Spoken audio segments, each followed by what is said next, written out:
Hi, you're listening to Ancient Asset Healing Tarot, and this is my overview of the 12 houses in astrology.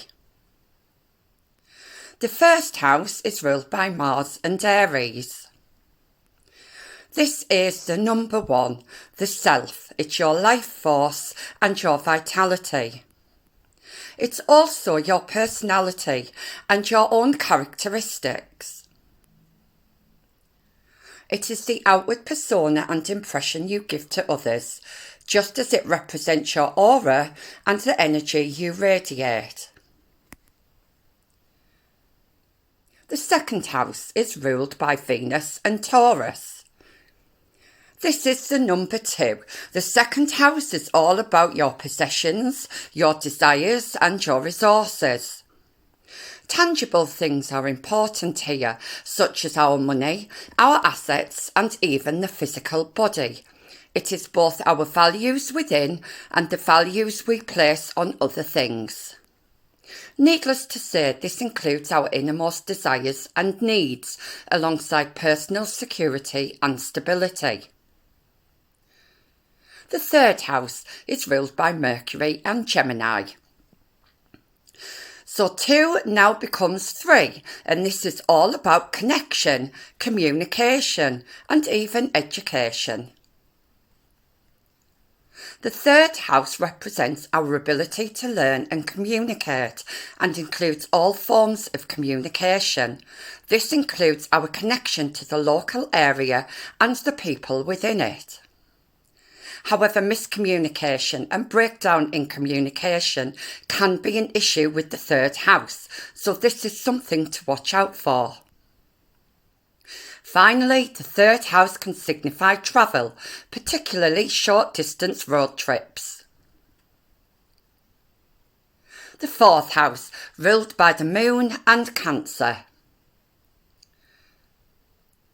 The fourth house is all about your home, your family, and where you've come from. The fourth house is all about the family and your sense of stability. Early childhood experiences are also very relevant here. House moves and home improvements come under the fourth house. Your ancestry and where you come from are also relevant. Finally, the fourth house represents the authentic self, the true self. This is where old memories and past experiences can resurface. The fifth house is ruled by the Sun and Leo. The fifth house is all about self-expression, your life force and your vitality.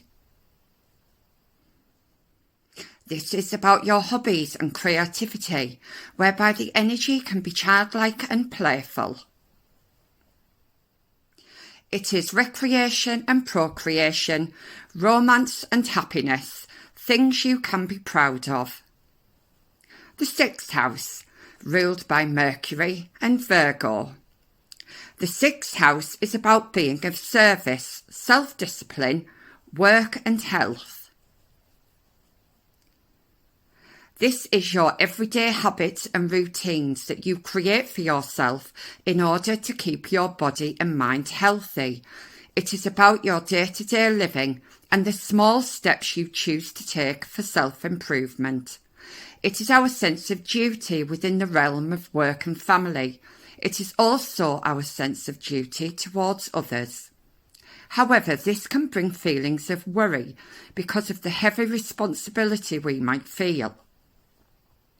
The seventh house, ruled by Venus and Libra. The seventh house is all about partnerships, cooperation and conflict. The seventh house represents our significant other, our romantic relationships, business relationships and friendships. It is about how we negotiate deals and contracts and how we manage conflict, especially with those who show hostility towards us. Finally, the 7th house can signify meeting someone who mirrors your qualities, qualities you have yet to discover about yourself, thus forcing you to acknowledge them in order to achieve balance within. The 8th house, ruled by Pluto and Scorpio. The 8th house is all about death and rebirth, intimacy, and fears. This is the house of transformation, resulting from delving into the depths of our shadows and coming to terms with who we truly are. Here we let ourselves be vulnerable and share our deepest emotions with others. However, these emotions can be intense, causing us to lose sight of who we truly are.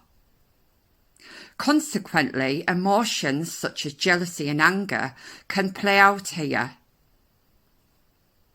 Possessions and money belonging to others and that which we share with others is highlighted. This includes expected inheritance. The 9th house is ruled by Jupiter and Sagittarius.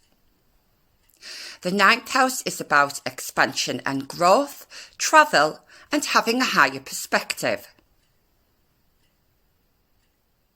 It is about deeper understanding of the self, the world around us, and the universe. It is about true knowledge and wisdom that can only be gained through higher learning and life itself. The need to broaden your horizon with worldwide travel and experience different cultures can be found here. The 10th house is ruled by Saturn and Capricorn. The 10th house is about achievements, opportunity, ambitions, and your career. This house looks at your goals and aspirations. New opportunities may arise, such as a new job offer. In this house, you will be conscious of the persona you want to give out to the world. Therefore, how others view you will be important. Finally, this house will urge you to go after what you really want in life. The 11th house, ruled by Uranus and Aquarius. The 11th house is all about community, social media, wishes and dreams. This is about connecting with like-minded people through social media, friend groups and community groups. It is about giving back to society in the form of charity work or supporting humanitarian work. Finally, the 11th house is about good luck and wishes coming true. Good luck is definitely on your side in the 11th house, so make the most of it. Maybe you'll win some money or a holiday of a lifetime. The 12th house, ruled by Neptune and Pisces. The 12th house is about intuition, spirituality and healing. The 12th house is the most spiritual of all the houses and is an accumulation of all the other houses. Here we are in our deepest emotions and hidden memories. Here we heal the pain and traumas of the past. This is the final piece of the puzzle. When we've dealt with everything else, it is about the accumulation of what's been learned in the previous 11 houses. Thank you for watching. You've been watching Ancient Asset Healing Tarot. Goodbye.